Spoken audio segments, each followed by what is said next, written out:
Hello future doctors, welcome back to our channel. आपण काल काय डिस्कस केलं तर काल आपण किंगडम मोनेरा डिस्कस केलं. किंगडम मोनेरामधलं बॅक्टेरियाचं स्ट्रक्चर आपण डिस्कस केलं. तर आज आपण त्याच्या पुढचा पार्ट डिस्कस करणार आहोत. आज आपल्याला किंगडम मोनेराचं मध्ये जे बॅक्टेरिया आहेत त्याचं टाईप्स बघायचे आहेत. मग सगळ्यात पहिले जे टाईप्स बघायचं आपल्याला, आता मी सगळ्यात पहिला पॉईंट लिहितो. Types of bacteria according to their shape. शेपच्या अकॉर्डिंग टू आपल्याला काय बघायचं आहे, बॅक्टेरियाचं टाईप्स बघायचे आहेत.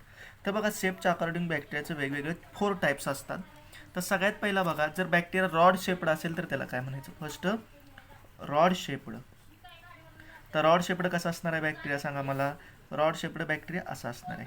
ह्या रॉड शेप्ड बॅक्टेरियाला काय म्हणायचं? ह्या रॉड शेप्ड बॅक्टेरियाला म्हणायचं बॅसिलस. तर ह्या रॉड शेप्ड बॅक्टेरियाला म्हणायचं बॅसिलस. काय म्हणणार आहे? Bacillus. Rod shaped bacteria is called bacillus. आता लक्षात कसं ठेवायचं? रॉड शेप्ड म्हणजे असं रॉड शेप्ड जसं आहे तसं बी मध्ये पहिली जी रेष येते ती कशी आहे? रॉड शेप्ड आहे. क्लिअर आहे का सगळ्यांना? एक्झाम्पल लक्षात ठेवायचं असेल तर आपण एक्झाम्पल इथं काय लक्षात ठेवायची गरज नाही, तर आपण नेक्स्ट टाइमला एक्झाम्पल बघूया. नंतर रॉड शेप्ड नंतर सेकंड टाईपचा बॅक्टेरिया असतो, तो असतो कॉमा शेप्ड. आता सांगा कॉमा शेप्ड कसं असणार आहे? दिस शेप इज कॉमा शेप्ड. या कॉमा शेप्ड बॅक्टेरियाला काय म्हणायचं? व्हिब्रिओ म्हणायचं. काय म्हणायचं? व्हिब्रिओ. नंतर जो थर्ड टाईप असणार आहे बॅक्टेरियाचा तो असणार आहे, आता रॉड शेप्ड झालं, कॉमा शेप्ड झालं, आता जो थर्ड टाईप असतो तो असतो स्पेरिकल शेप्ड. कसा असतो? स्पेरिकल. स्पेरिकल म्हणजे कसा शेप असणार आहे? असा सर्क्युलर. स्पेरिकल शेप्ड बॅक्टेरियाला काय म्हणणार आहे आपण? कॉकस. काय म्हणणार? कॉकस. क्लिअर आहे का? आणि जो लास्टला असतो ते असतो स्पायरल शेप्ड. जे फोर्थ टाईप आहे ते कसलं आहे? स्पायरल शेप्ड आहे. स्पायरल म्हणजे मराठीत त्याला सर्पिल आकार म्हटलं जातं असा. आणि याला असे फ्लॅजेला सुद्धा असतात इकडे दोन्ही बाजूला. हा कुठला शेप आहे? Spiral shaped. स्पायरल शेप्ड कोण असणार आहे? स्पायरुलम. आता लक्षात ठेवणं किती सोपं आहे बघा. आता जसं मी रॉड शेप्ड बॅसिलस कसं लक्षात ठेवायचं? बी मध्ये जी पहिलं आपण जी लाईन मारणार आहे ती रॉड सारखी लाईन आहे. व्हिब्रिओ आता बोलण्यातच आपल्याला समजते व्हिब्रिओ कॉमा शेप्ड असणार आहे. कॉकस बघा, जो एकच असा आहे की ज्याच्यामध्ये ओ येते आणि ओ कसं आहे? स्पेरिकल आहे, म्हणून कॉकस कसा? स्पेरिकल. आणि स्पायरलवरनं स्पायरोलम आपोआप लक्षात येते. हे झालं बॅक्टेरियाचं टाईप जे आपले एनसीआरटीत दिलेत. क्लिअर आहे? आता आपल्याला फक्त एनसीआरटीतलंच टाईप बघायचं आहे, बाकीचे एक्स्ट्रा टाईप आहेत ते आपण नंतर डिस्कस करूया. आता आपल्याला काय प्रॉपर किंगडम मोनेराला स्टार्ट करायचं आहे. मग किंगडम मोनेरामध्ये बघायचं, जर मी क्लासिफिकेशन केलं तर किंगडम मोनेरामध्ये कोण कोण असतं बघा. तर किंगडम मोनेराचं पहिलं क्लासिफिकेशन होतं 3 पार्टमध्ये. एक असतात आर्की बॅक्टेरिया.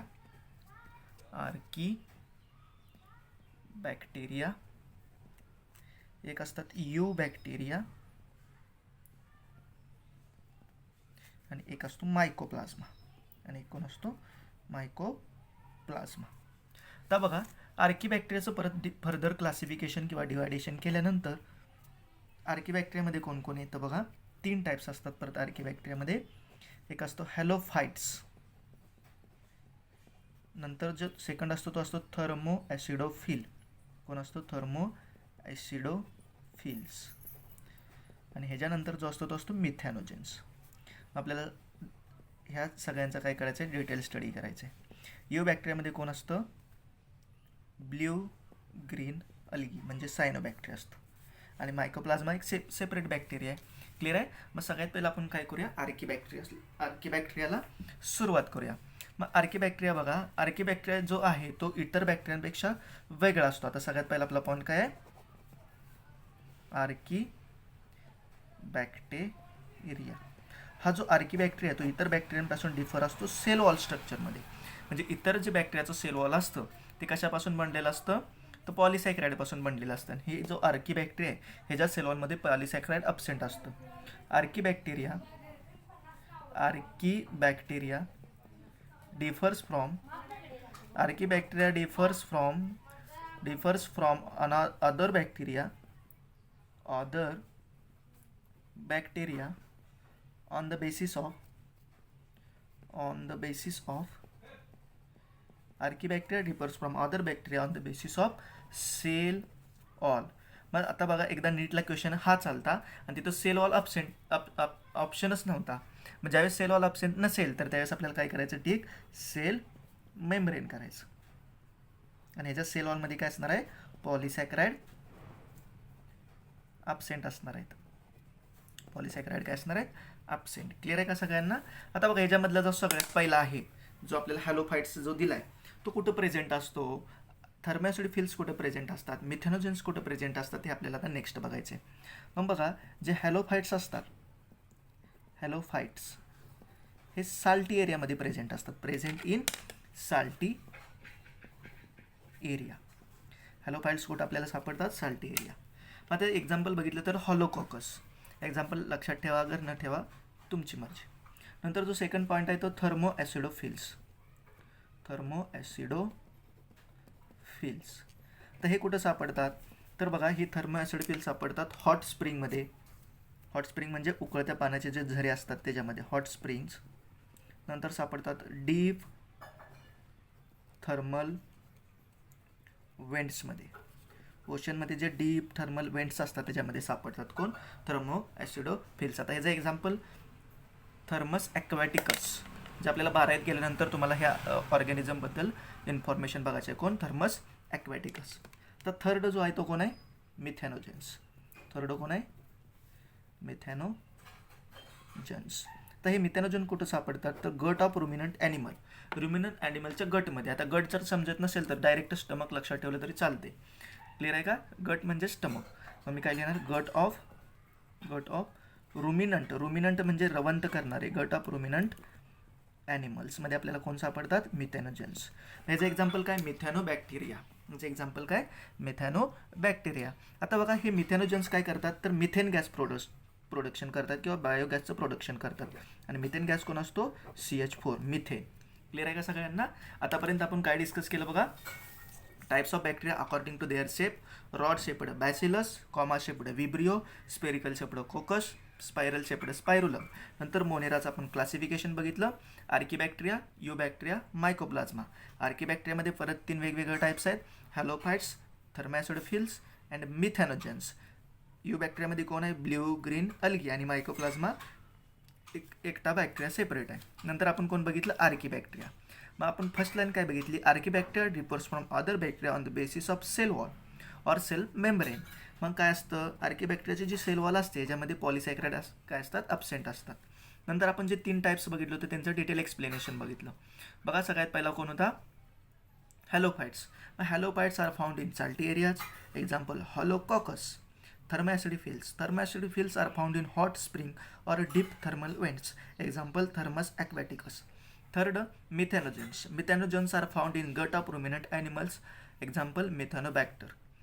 क्लिअर आहे का सगळ्यांना. आपण आता इथंपर्यंत डिस्कस केलं, त्याचा पुढचा पार्ट आता आपण डिस्कस करायचं. तर आता आपल्याला कोण डिस्कस करायचं आहे, यू बॅक्टेरिया. आता मला सांगा या यू शब्दाचा काय अर्थ असतो, तर या यू शब्दाचा अर्थ असतो ट्रू.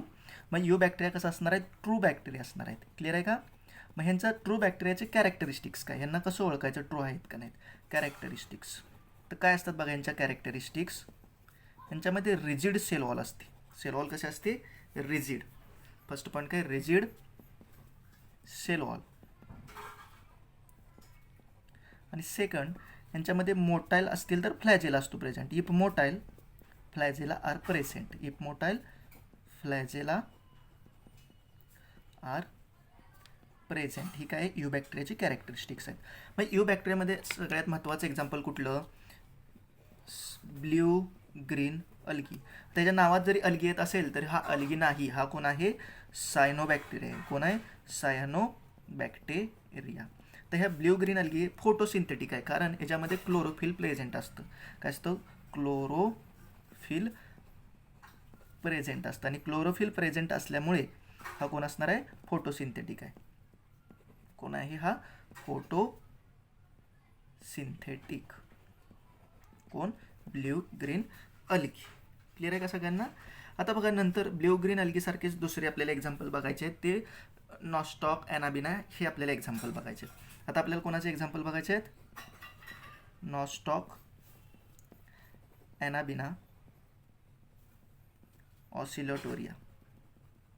हे तिन्ही कसे आहेत? नायट्रोजन फिक्सेशन करणारे बॅक्टेरिया आहेत. कोण आहेत? नायट्रोजन फिक्सेशन करतात हे बॅक्टेरिया. मग आता मी ह्यातलं एकाचं तुम्हाला स्ट्रक्चर दाखवतो. ह्याच्यामध्ये कसं स्ट्रक्चर असतं बघा.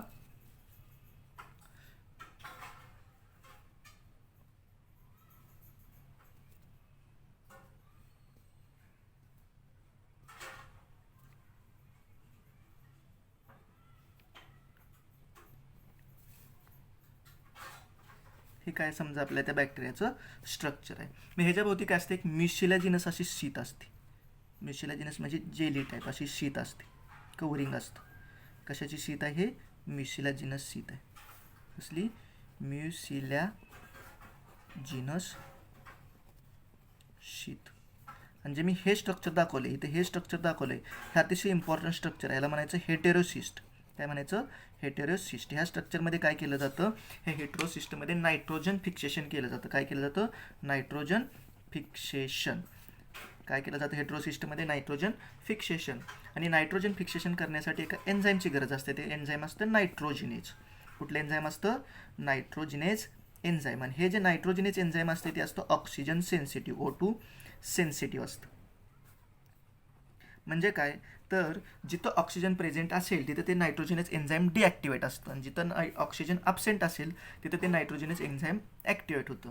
क्लिअर आहे का? म्हणजे नायट्रोजिनेज एन्झाईमला आपलं फंक्शन दाखवण्यासाठी तिथं काय असायला पाहिजे? अनएरोबिक कंडिशन असायला पाहिजे, ऑक्सिजन ॲब्सेंट असायला पाहिजे. क्लिअर आहे का तुम्हाला? आता इथं आपलं काय झालं? यू बॅक्टेरिया संपलं. NCERTनुसारच बघायचं आपल्याला, जास्त काही इन्फॉर्मेशन बघायची नाही. तर यू बॅक्टेरियानंतर कोण असतं? तर यू बॅक्टेरियानंतर कोण आहे? मायकोप्लाझ्मा. कोण आहे? मायकोप्लाझ्मा. Third point. तर बघा, मायकोप्लाझ्मालाच आपण दुसरं काय नाव देऊ शकतो? तर PPLO. Mycoplasma is also called PPLO. आता PPLO म्हणजे काय? Pleuropneumonia like organism. काय म्हणणार मी? Pleuropneumonia like organism. क्लिअर आहे सगळ्यांना? Okay. Mycoplasma is also called pleuropneumonia like organism. हा फर्स्ट पॉईंट झाला. Second point, mycoplasma is a smallest living organism. Mycoplasma is smallest living organism. Mycoplasma काय आहे? Smallest living organism आहे. नंतर third point, cell wall are absent in mycoplasma. मायकोप्लाझ्मामध्ये cell wall काय असते? Absent असते. आता स्मॉलेस्ट लिव्हिंग ऑर्गॅनिझम आहे तर ह्याची साईज पण लागलीच बघूया. ह्याची साईज असते 0.3 micrometre. 1 micrometre is equal to 10⁻⁶ metre. ह्याची साईज किती आहे बघा? 0.3 मायक्रोमीटर. आणि last important point, mycoplasma live without oxygen. हा ऑक्सिजन शिवाय सुद्धा काय करू शकतो? जगू शकतो. Mycoplasma live without oxygen. ह्याचा अर्थ असं नव्हे की जिथं ऑक्सिजन प्रेझेंट असेल तिथं मायकोप्लाझ्मा डेड होणार, असं नाही. जिथं ऑक्सिजन प्रेझेंट आहे तिथं तो मायकोप्लाझ्मा जगणारच, परंतु जिथं ऑक्सिजन अब्सेंट आहे तिथं सुद्धा काय होणार आहे? तो मायकोप्लाझ्मा जगणार आहे. क्लिअर आहे का सगळ्यांना? बघा, आपण काय बघितलं? यू बॅक्टेरियामध्ये बघितलं. यू बॅक्टेरिया म्हणजे ट्रू बॅक्टेरिया. त्याचं कॅरेक्टरिस्टिक्स काय? रिजिड सेल वॉल, आणि मोटाईल असेल तर फ्लॅजेला प्रेझेंट असणार. नंतर कोण बघितलं? Blue green algae. हा अल्गी नसून कोण आहे? सायनोबॅक्टेरिया आहे. त्यांच्यामध्ये क्लोरोफिल प्रेझेंट असतं, ते फोटोसिंथेटिक असतात. नंतर आपण कोण बघितलं? नास्टॉक, अनाबिना ऑसिलेटोरिया. त्यांचं स्ट्रक्चर बघितलं. स्ट्रक्चरमध्ये म्युसिलाजिनस शीत कवरिंग असतं आणि हेट्रोसिस्ट प्रेझेंट असतं. हेट्रोसिस्टमध्ये नायट्रोजन फिक्सेशन केलं जातं, आणि नायट्रोजन फिक्सेशनसाठी नायट्रोजिनेज एन्झाईमची गरज असते, आणि ते ऑक्सिजन सेन्सिटिव्ह असतं. म्हणून नायट्रोजिनेसला आपलं फंक्शन दाखवण्यासाठी अनएरोबिक कंडिशनची गरज असते. नंतर आपण कोण बघितलं? मायकोप्लाझ्मा. मायकोप्लाझ्माला काय बघितलं? It is also called PPLO. PPLO means pleuropneumonia like organism. It is a smallest living cell. Size of mycoplasma is 0.3 micrometer. In mycoplasma, cell wall is absent and mycoplasma live without oxygen. आता इथंपर्यंत आपण information बघितली. Clear आहे? आता काय बघायचं आपल्याला? बॅक्टेरियामधलं जे रिप्रोडक्शन आहे आणि न्यूट्रिशन आहे हे बघितल्यानंतर आपला किंगडम मोनेरा संपला. आता पुढचा पॉईंट आपण बघायचं, न्यूट्रिशन इन बॅक्टेरिया. आता आपल्याला काय डिस्कस करायचं आहे? न्यूट्रिशन. मग बघा, दोन प्रकारचे बॅक्टेरिया असतात. एक असतात ॲटोट्रॉप, एक असतात हेटेरोट्रॉप. एक कोण? ॲटोट्रॉप्स. आणि दुसरे कोण आहेत? Heterotrophs. Autotrophs means organism produce their own food is called autotrophs. Heterotrophs means organism depends on another organism for need of their food is called heterotrophs. Autotrophs मध्ये परत दोन प्रकारचे असतात. एक म्हणजे photo autotroph and second is chemoautotrophs. Second is chemoautotrophs. मग ह्या दोघांमध्ये डिफरन्स काय? Photo means light. मग फोटो ऑटोट्रॉप्स काय करतात? Produce their own food by using sunlight. Photo autotrophs means काय? Produce their own food by using sunlight. जर bacteria sunlight वापरून स्वतःचं अन्न स्वतः तयार करत असेल तर तो कोण असणार? Photo autotroph. आणि किमोऑटोट्रॉप्स म्हणजे काय? Bacteria produce their own food by using chemical energy. Chemical energy वापरून जर बॅक्टेरिया आपलं स्वतःचं अन्न स्वतः तयार करत असेल तर तो कोण असणार आहे? किमोऑटोट्रॉप्स. Chemical energy. क्लिअर आहे? नंतर फोटो ऑटोट्रॉप्समध्ये सुद्धा दोन प्रकारचे असतात. बघा किती यांच्यामध्ये हे असतं. फोटो ऑटोट्रॉप्स एक असतात अनऑक्सिजेनिक आणि एक असतात ऑक्सिजेनिक. म्हणजे काय? तर जे बॅक्टेरिया फोटोसिंथेसिस केल्यानंतर ऑक्सिजन इव्हॉल्व करतात ते ऑक्सिजेनिक. म्हणजे इथं काय होणार? ऑक्सिजन इव्हॉल्व होणार. आणि जे ऑक्सिजन इव्हॉल्व करत नाहीत ते कोण आहेत? अनऑक्सिजेनिक. म्हणजे ऑक्सिजन सोडून दुसरा कुठलाही गॅस इव्हॉल्व करतील. मग एक्झाम्पल बघा अनऑक्सिजेनिकचं. हे लक्षात ठेवायचं आपल्याला. Green sulphur bacteria. कोण? ग्रीन सल्फर बॅक्टेरिया ही SO2 इव्हॉल्व करतात. आता बघा ऑक्सिजन इव्हॉल्व करत नाहीत म्हणजे हे कोण आहेत? अनऑक्सिजेनिक आहेत. आणि ऑक्सिजेनिकचं एक्झाम्पल काय? तर आपलं simple blue green algae cyanobacteria. Clear आहे? आता बघा किमोऑटोट्रॉप्स. किमोऑटोट्रॉप्स म्हणजे काय? ऑर्गॅनिझम त्याचं फूड कसं यूज करणार आहे? प्रोड्यूस करणार आहे केमिकल एनर्जी वापरून. मग कशी केमिकल एनर्जी वापरली जाते बघा. आता समजा ही दोन ए कंपाऊंडपासून आपल्याला काय करायचं आहे? बी कंपाऊंड मिळवायचं आहे. आणि ह्याच्यापासून जर एनर्जी रिलीज होती, ही रिलीज झालेली एनर्जी हा बॅक्टेरिया आपलं फूड तयार करण्यासाठी वापरतो. ह्याला म्हणायचं किमोऑटोट्रॉप्स. क्लिअर आहे? मग जेवढं काही नायट्रीफाईंग बॅक्टेरिया आहेत ते सगळं कोण असतात? किमोऑटोट्रॉप्स. यांचं एक्झाम्पल कोण? नायट्रीफाईंग बॅक्टेरिया. म्हणजे कुठले कुठले बॅक्टेरिया असतात? तर नायट्रोकोकस आणि नायट्रोबॅक्टेरिया. नायट्रोकोकस आणि नायट्रोबॅक्टर इज नायट्रीफाईंग बॅक्टेरिया. हेटरोट्रॉप्समध्ये कोण असतात? तर जे डिसीज. आता बघा जे ॲटोट्रॉप्स आहेत ते डिसीज कशाला कॉज करतील? बॅक्टेरियाची ना आपली काही दुश्मनी नाही ती आपल्याला डिसीज कॉज करतील. तर बॅक्टेरिया आपल्या बॉडीमध्ये ह्याच्यासाठी येतात की त्यांचं काय व्हावं? न्यूट्रिशन व्हावं. न्यूट्रिशनसाठी आपल्या बॉडीमध्ये येतात किंवा होस्टच्या बॉडीमध्ये जातात. त्यांची पर्सनल काही दुश्मनी नसते. त्यांना अन्न हवं असतं म्हणून ते दुसऱ्याच्या बॉडीमध्ये जातात. मग ॲटोट्रॉपिक बॅक्टेरिया ते जास्त करून डिसीज कॉज करतात का? नाही. म्हणजे हेट्रोट्रॉपिक बॅक्टेरिया आहेत ते काय करणार आहेत? डिसीज कॉजिंग बॅक्टेरिया असणार आहेत. हे कोण आहेत? Disease causing bacteria. ह्याच्यामध्ये काय गुड बॅक्टेरिया सुद्धा आहेत, चांगलं बॅक्टेरिया सुद्धा आहेत. सगळेच डिसीज कॉजिंग आहेत का? नाही. तर बघा आपला जे दह्याचं रूपांतर करणारा बॅक्टेरिया आहे लॅक्टिक ॲसिड बॅक्टेरिया किंवा लॅक्टोबॅसिल आहे, हा कसा आहे? गुड बॅक्टेरिया आहे. हा सुद्धा हेट्रोट्रॉपच आहे. हे काय करतो? दुधाचं कन्व्हर्जन दह्यामध्ये करतो. आणि ह्याच्यासाठी कोणाची गरज असते? लॅक्टिक ॲसिड बॅक्टेरियाची. हा हेट्रोट्रॉप असून सुद्धा कसं आहे? युजफुल आहे. कळालं तुम्हाला न्यूट्रिशन बॅक्टेरियाचं? आता न्यूट्रिशन कळालं असेल तर आपल्याला काय बघायचं आहे? Reproduction of bacteria. आता काय बघायचं? रिप्रोडक्शन. काय बघायचं आपल्याला? रिप्रोडक्शन. मग किती टाईपचं रिप्रोडक्शन असतं? आपल्याला सगळ्यांना माहीत आहे. There are 2 types of reproduction. One is asexual type आणि other is sexual type of reproduction. एक असतं असेक्शुअल टाईप आणि एक असतं सेक्शुअल टाईप. मग ह्याच्यात काय होतं बघा? असेक्शुअल टाईप ऑफ रिप्रोडक्शन दोन प्रकारचं असतं. एक असतं बायनरी फिशन आणि एक असतं स्पोअर फॉर्मेशन. एक काय असतं? बायनरी फिशन आणि दुसरं काय असतं? Spore formation. बायनरी फिशनमध्ये काय होतं? समजा हा बॅक्टेरिया आहे. काय आहे? हा छानसा आपला एक बॅक्टेरिया आहे. ह्याचं काय असेल? हे जेनेटिक मटेरियल असेल. तर हे सेलमध्येच डिवाईड व्हायला सुरुवात होती. आणि हे जे मिझोझोम्स असे जे तुम्हाला मी मागच्या लेक्चरमध्ये सांगितलं हे मिजोझोम्स आहेत. हे मिजोझोम अजून एक्सटेंड होत जातात आणि हे जे जेनेटिक मटेरियल डिवाईड झाल्यानंतर ह्याच्यामध्ये आणि ह्याच्यामध्ये डिवाईड होतं आणि ह्याच्यापासून असे 2 बॅक्टेरिया तयार होतात. ह्याचं जेनेटिक मटेरियल ह्याच्याकडे असणार, ह्या बॅक्टेरियाचं जेनेटिक मटेरियल ह्याच्याकडे असणार. बघा एकाचं 2 झाले म्हणून रिप्रोडक्शन. हे कसं बायनरी फिशन. स्पोर फॉर्मेशनमध्ये जास्त करून एंडोस्पोर तयार करतात. कसली स्पोर? एंडोस्पोर. आता बॅसिलस जर तुम्ही बघितला रॉड शेप्ड बॅक्टेरिया तर त्याच्यामध्ये एंडोस्पोर फॉर्मेशन होतं. अनफेवरेबल कंडिशनला स्पोर फॉर्मेशन करतात आणि फेवरेबल कंडिशनला बस्ट झाल्यानंतर त्या स्पोरपासून नवीन बॅक्टेरिया तयार होतात. क्लिअर आहे का सगळ्यांना? तर सेक्शुअल टाईप ऑफ रिप्रोडक्शनमध्ये 3 प्रकार असतात. आता इथं सेक्शुअल टाईप ऑफ रिप्रोडक्शनला मी रिकॉम्बिनेशन ऑफ जेनेटिक मटेरियल सुद्धा म्हणू शकतो. काय म्हणू शकतो? Recombination of genetic material. म्हणजे जेनेटिक मटेरियल आहे ते ट्रान्सफर करायचं एका बॅक्टेरियाकडून दुसऱ्या बॅक्टेरियाकडे, म्हणजेच त्याचं रिकॉम्बिनेशन करायचं. मग सगळ्यात पहिला प्रकार असतो, 3 प्रकारचा असतं हे बघा. सगळ्यात पहिला जो प्रकार असतो तो असतो ट्रान्सफॉर्मेशन. कोण आहे? ट्रान्सफॉर्मेशन. सेकंड पार्ट असतो कॉन्जुगेशन. म्हणजे थर्ड असतं ते असतं ट्रान्सडक्शन. कोण असतं? ट्रान्सडक्शन.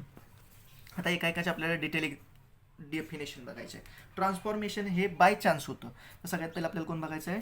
ट्रान्सफॉर्मेशन. काय बघायचं आहे? ट्रान्सफॉर्मेशन. ट्रान्सफॉर्मेशन काय होणार आहे?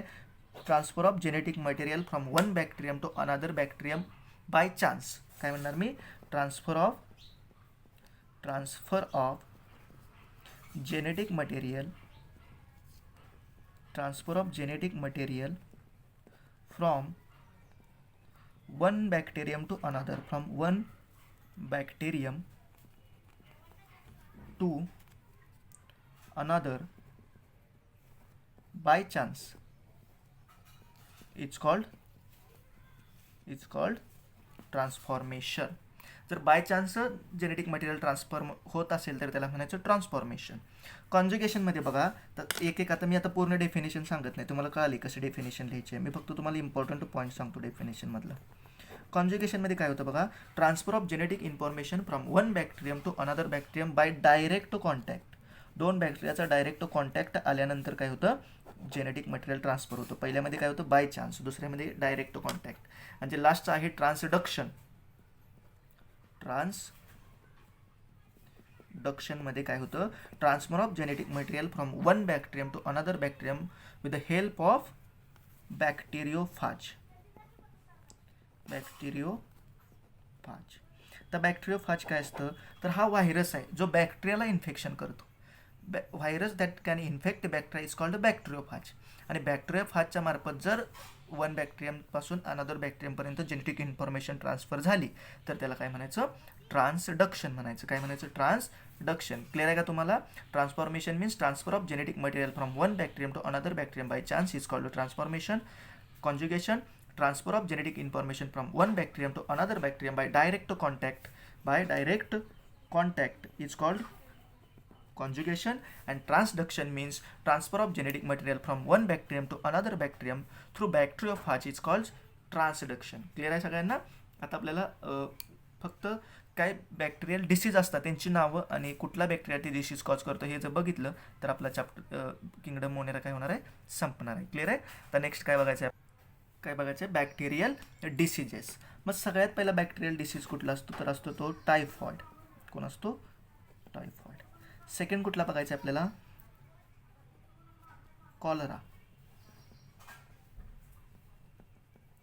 थर्ड कुठला बघायचं आपल्याला? Citrus canker. कुठला?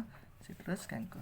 आणि अजून एक आपल्याला आहे तो बघायचा आहे टिटॅनस. फोर्थ कुठला बघायचा आपल्याला? टिटॅनस. मग आता बघा टायफॉइड कॉझिंग बॅक्टेरिया कुठला असतो? Salmonella typhi. कुठला बॅक्टेरिया आहे? Salmonella typhi. Typhoid is caused due to salmonella typhi. Cholera कोणामुळे कॉज होतो? तो कॉलरा होतो फिब्रिओ कॉलरी. सिट्रस कॅन्कर कुणामुळे कॉज होतो? झॅन्थोमोनास सिट्री.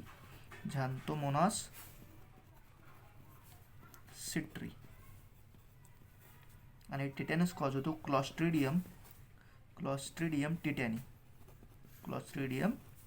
टिटॅनी. तर लक्षात ठेवायचं किती सोपं आहे बघा. Typhoid typhi, cholera cholerae, citrus canker ज्यांचं म्हणा सिट्री, टिटॅनस क्लॉस्ट्रिडियम टिटॅनी. जे लास्ट वर्ड आहे त्याच्यावरून आपल्याला लक्षात राहते. क्लिअर आहे. बॅक्टेरियल डिसीज कोणतं आहेत? Typhoid caused due to salmonella typhi, cholera caused by vibrio cholerae, citrus canker caused by xanthomonas citri, tetanus caused by clostridium tetani. इथं आपलं काय झालं? किंगडम मोनेरा संपला. आता उद्याच्या व्हिडिओ लेक्चरमध्ये आपण काय बघायचं? Kingdom protista. क्लिअर आहे का? व्हिडिओ आवडला तर लाईक करा, आपल्या चॅनलला सबस्क्राईब करा, आपल्या फ्रेंडपर्यंत व्हिडिओ शेअर करा. All the best. Thanks for watching.